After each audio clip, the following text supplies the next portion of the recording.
Então, comecemos com o episódio recente, né, que é claro, lhe colocou aí com uma responsabilidade sobre, as denúncias que o senhor traz, né, a respeito dos vínculos criminais do governador Cláudio Castro, e você esteve lá com meu amigo Luiz Nassif, falou a respeito, mas vamos começar, pelo episódio, né, a fenomenologia da coisa, o evento chacina no Rio de Janeiro.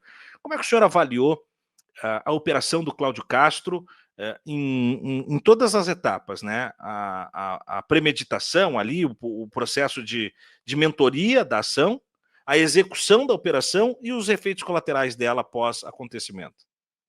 Olha, a resposta dada pelo governador à solicitação do ministro Alexandre de Moraes de fazer uma reconstituição foi ridícula. Ele disse assim: bom, para voltar lá novamente, eu preciso fazer outra operação. Mas como é que é isso? Ou seja, foi feita uma operação, morreram criminosos, morreram policiais, ontem morreu o quinto policial, que estava baleado, e a operação serviu para quê? Né? Eu não sou contra a operação policial, mas acho que esta operação ela é mais eleitoral do que policial. Esse é o meu sentimento. Né? E ela envolve outros, né, elementos que antecedem, como eu já falei com o Nassif, ontem falei com o pessoal do 247, que para mim é o mais importante. Por quê?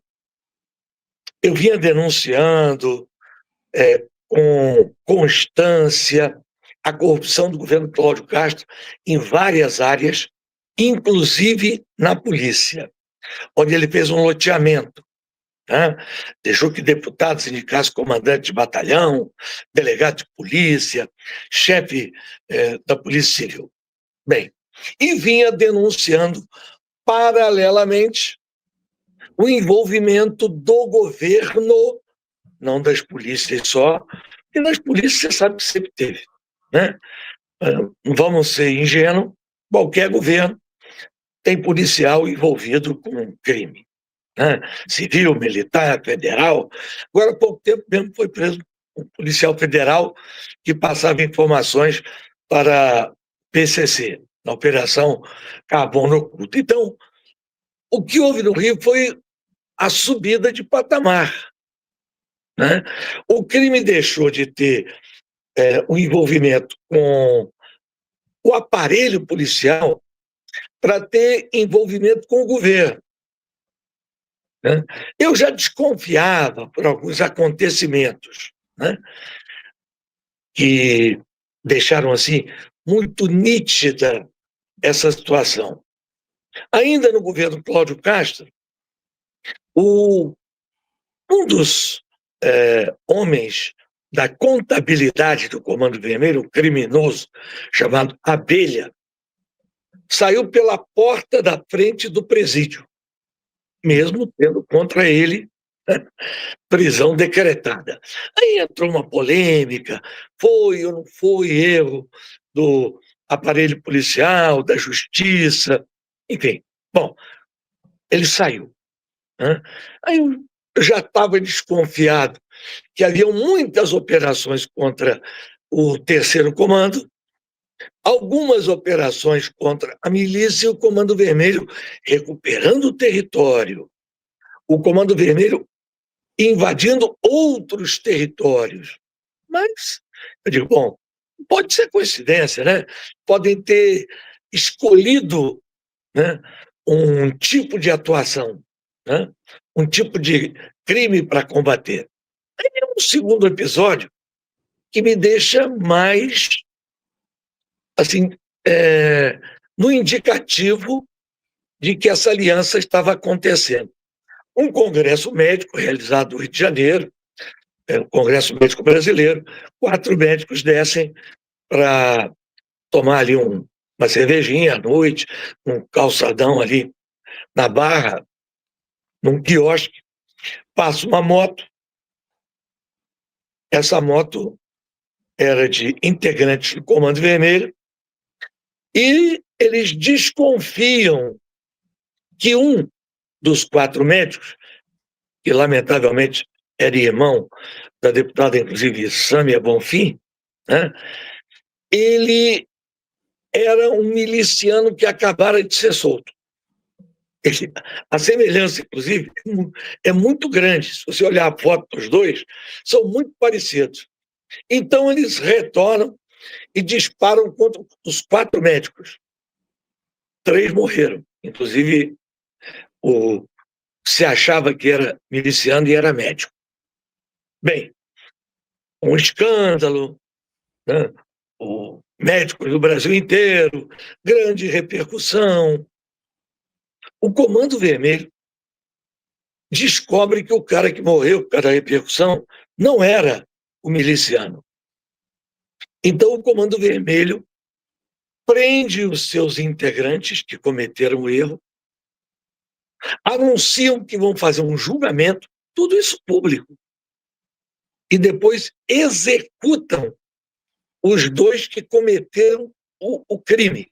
Ou seja, o papel que devia ser primeiro da polícia, investigar, prender e julgar, foi feito pelo Comando Vermelho.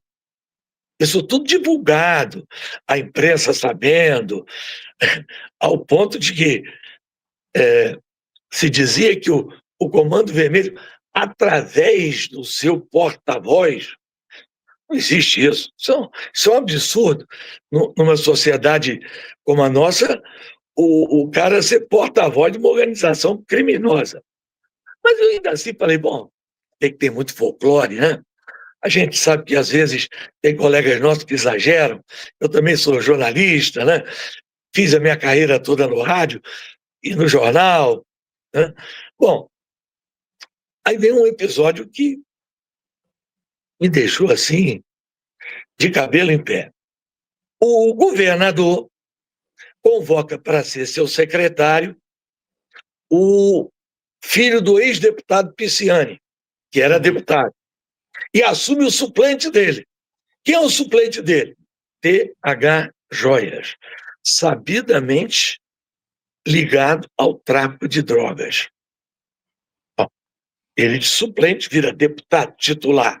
E aí começa a ir nas inaugurações, entregas de viatura, tira foto com o governador, ficou dentro do Palácio Guanabara em conversas reservadas com o secretário de governo do Rio, que estranhamente o cara que é secretário de governo do Rio é de Sergipe, disputou a eleição lá para prefeito de Sergipe e perdeu a eleição. André Moura, foi líder do governo Michel Temer, né? E hoje é secretário aqui no Rio de Janeiro. Falei, vamos ver, né? Daqui a pouco me aparece o T.H. Joias abraçado com o comandante da Polícia Militar. Eu publiquei a foto. O comandante me perguntou, você me deixou mal? Eu falei, comandante, eu não sou fotógrafo. Eu até, como jornalista ou como político, uma pessoa pedir para tirar uma foto comigo, eu vou tirar sem saber quem é. E posso, às vezes, tirar uma foto com alguém que não seja conveniente. Mas o senhor é comandante da Polícia Militar. O senhor não sabe que o cara é traficante? Aí o negócio foi ficando cada vez mais confuso. Aí vem para mim a pá de cal. Somem aquelas armas lá em Barueri, São Paulo, armas do Exército. O Exército Brasileiro, ele então instaura um procedimento para saber como é que as armas sumiram e também para localizar essas armas. E localizam na Rocinha os fuzis que sumiram do quartel do Exército.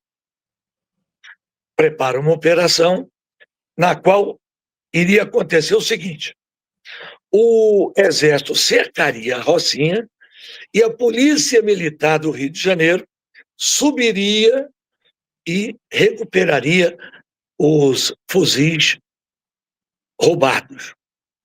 Pois bem, antes de que a operação acontecesse, o subsecretário de inteligência da Secretaria de Administração Penitenciária, autorizado, não posso afirmar, mas por alguém acima dele, né, vai aos oficiais do Exército o seguinte: olha, é melhor a gente evitar essa operação na Rocinha, porque pode morrer muita gente, pode dar problema.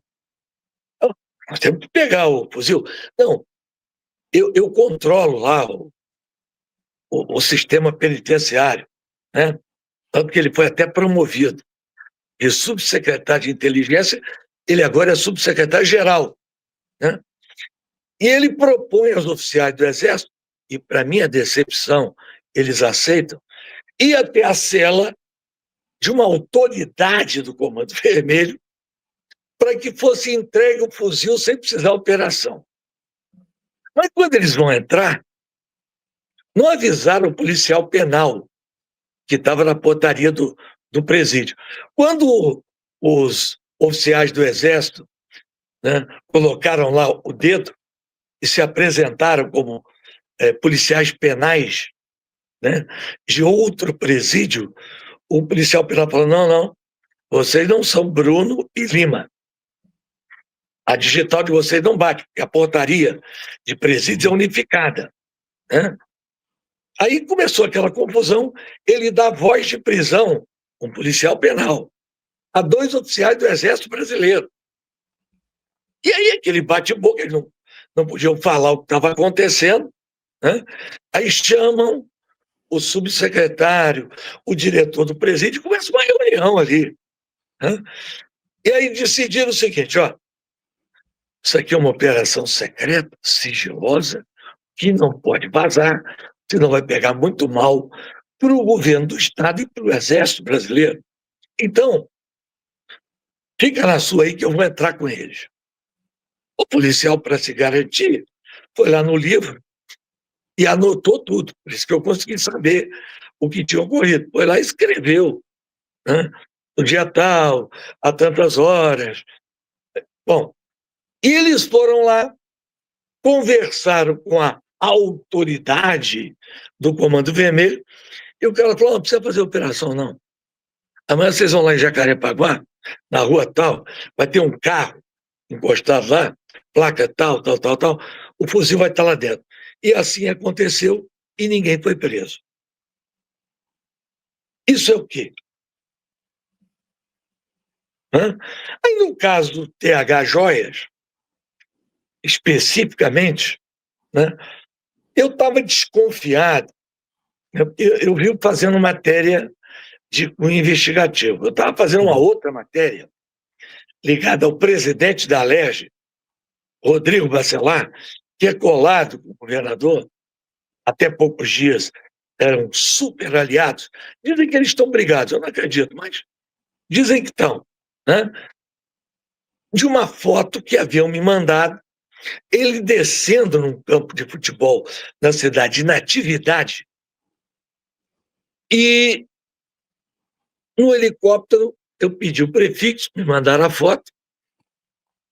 Ontem até o Joaquim de Carvalho publicou a foto do meu Instagram lá na entrevista que eu dei a ele, e tinham 2 iniciais estranhas. Normalmente o helicóptero só tem um prefixo do lado. Estava MM. Eu comecei a ligar para um, para outro, tal. Liguei para uma empresa de táxi aéreo. Escuta, você consegue ver para mim onde é que está esse helicóptero com esse prefixo aqui? Ela para me disse: está aqui. Eu falei: desconfiava. Já tentei 2, não achei, só podia estar aí. Ele falou: está aqui sim. Eu falei: vem cá, e é de quem esse helicóptero? Ele: ih, rapaz, não se mete nisso não, pelo amor de Deus. Esse cara é o rei do ouro. Rei do ouro? Essa não conhece a história do rei do ouro? Esse cara é do Pará. Ele tem uma empresa chamada Gana Gold, que hoje virou MM Gold, né? Ele é bilionário. A última vez que a Polícia Federal prendeu ele, a acusação contra ele era de 16 bilhões né, extraídos de ouro de forma ilegal. Aí o negócio cresceu, né? Aí eu falei, mas vem cá, qual é a conexão dele para emprestar um helicóptero que saiu lá do Pará para o presidente da Assembleia do Rio de Janeiro viajar pelo Estado? Alguma coisa tem, né? Esse tipo de pessoa não costuma fazer favor de graça. Mas a gente, né, dá com a mão, quer receber com a outra. Pois bem, aí eu comecei a futucar. Ele, como muitos empresários, como o capital da empresa dele é muito grande, da MM Gold, ele, para abrir empresa em vários estados, né, ele não aparece o nome dele. Ele põe a empresa dele como parte do capital social majoritário de outra empresa, né? Então ele vai constituindo empresas, ele tem empresa em vários estados, né, mas com o capital social da empresa. Aí eu cutuquei e achei uma empresa no Rio chamada Zocar Caminhões, com o capital da MM Gold, na época Gana Gold. Eu falei, bom, então esse cara tem alguma coisa aqui no Rio, né? Uma empresa de caminhões. Eu vi que tipo de caminhão, tinha todo tipo de caminhão, né? E o contrato que ela tinha com o Estado era com a companhia de água, SEDAI. A SEDAI, para você que está assistindo e não sabe, o que foi privatizado foi a distribuição de água. Mas a captação e o tratamento continuou com o governo. O governo capta a água, trata a água, privatizar a conta. A verdade é essa. As empresas compram a água por um preço, botam a sua margem de lucro, a sua operação e distribuem. Aí fui ver, né, o contrato era contrato para transporte de águas para atender a comunidades. Aí, caminhão-pipa no Rio de Janeiro. Negócio meio estranho, mas tem, né? Bom, aí comecei, entrei lá no famoso portal da transparência e comecei a ver faturas de 3 milhões, 4 milhões. É muita água, gente. Pelo amor de Deus. Falei, alguma coisa aí tem. Aí eu fui ver também que os diretores da SEDAI, especialmente o presidente, eles eram indicados pelo governador e pelo presidente da Assembleia numa composição. Um ficou com a parte jurídica e financeira, o outro ficou com o presidente e fizeram ali um acordo. Eu falei, isso está me cheirando? Hã? Bom, primeiro que você conferir entrega de caminhão de água é muito difícil, né? Quem é que vai saber se foram 10 caminhões, 20 caminhões, 30 caminhões? E se tinha mesmo água dentro do caminhão? Bom, eu falei, mas eu acho que é muito pouco para o cara botar um helicóptero aqui. Vamos continuar futucando. Futuca daqui, futuca dali. Aí eu descobri que a Zocar tinha participação em negócios com uma construtora, a Construverde, e que essa empresa tinha ganho uma obra para fazer um aterramento preparatório para a construção do novo Guandu. Contrato, 450 milhões de reais. Aí, bom, já não é só água, tem areia, tem terra, né? Movimento de terra, contrato grande, muitas máquinas. Falei, vem cá, como é que esse camarada... Eu liguei para os amigos nossos, jornalistas, lá da Rede Liberal, né? Uhum. TV e Rádio Liberal, lá de Belém do Pará, apenas pedi sigilo aqui sobre o nome do jornalista, Claro, claro. e ele falou: "Ó, esse cara é complicado, não me envolve nisso aí não, porque..." Eu vou até te contar uma história folclórica, ele falando para mim. Ele é tão poderoso que no dia do aniversário dele, o prefeito da cidade decretou feriado. É mesmo, né? É. Todo mundo ir, ele banca prefeito, governadores, deputados, a potência. É, tá bom. Mas vem cá, aí contei a história toda para ele. Ele falou: ele costuma pagar propina, quando o cara quer para disfarçar, em ouro. Ouro. Aí eu juntei TH Joias, ouro. Bom, eu, se fosse policial federal, a primeira coisa que eu pediria ao TH Joias, não sei se a Polícia Federal fez, porque ele fazia joias para artistas, a Ludmilla fez, jogadores de futebol, o Vini Júnior fez, o Ronaldo Fenômeno fez, outros jogadores, mas o grosso dos clientes dele eram traficantes. Usavam aqueles colares de ouro. Os traficantes gostam de se exibir para poder mostrar Uhum. poder, né? E o ouro é sinônimo de poder dentro da comunidade. Aí eu começo a apertar daqui e dali. A Polícia Federal deveria ter pedido, na minha opinião, o seguinte: escuta, eu quero a nota fiscal de onde você compra esse ouro. Não sei se ela fez, mas se não fez, está em tempo ainda. Né? E aí eu consegui, né, a ligação da movimentação financeira dele. Cheguei até a publicar uma foto que viralizou, ele deitado em cima de 5 milhões de reais. Eu vou ver um colchão que ele fez na mansão dele, todo em dinheiro, em notas. Você deve ter visto essa foto, todo mundo viu, Uhum. Uhum. né? Eu publiquei, depois G1 publicou, o UOL publicou, todo mundo foi publicando, né? E aí eu recebi vídeos até pornográficos dele com traficantes, que eu não quis publicar. Claro. Teve gente até que publicou, ele se masturbando para traficante e tal. Aí eu falei: pô, esse cara vai à formatura de PM, está dentro do palácio, tira foto com o comandante e no dia seguinte, desculpa, está se masturbando para traficante. Provavelmente passando informação da própria polícia. Ou essa ligação é muito grande.